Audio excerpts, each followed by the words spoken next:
Dans cette vidéo, on va désigner par séquence une variable qui va référencer une liste, un tuple ou une chaîne de caractères.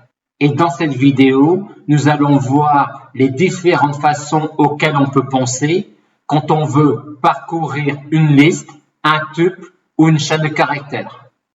On rappelle que séquence est une variable qui référence une liste, un tuple ou une chaîne de caractères.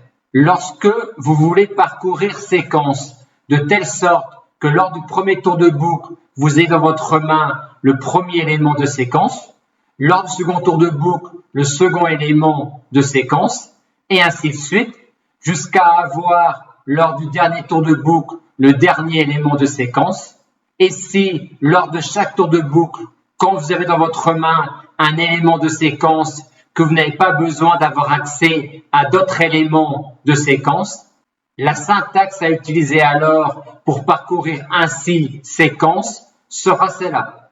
Avec une telle boucle, lors du premier tour de boucle, dans élément, il y aura le premier élément de séquence. Lors du second tour de boucle, il y aura le second élément de séquence.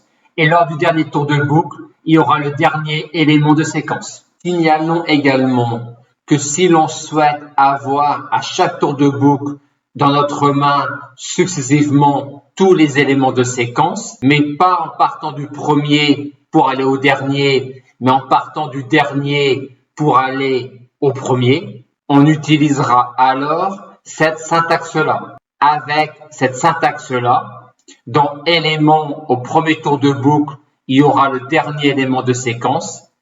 Et dans élément, lors du dernier tour de boucle, il y aura le premier élément de séquence.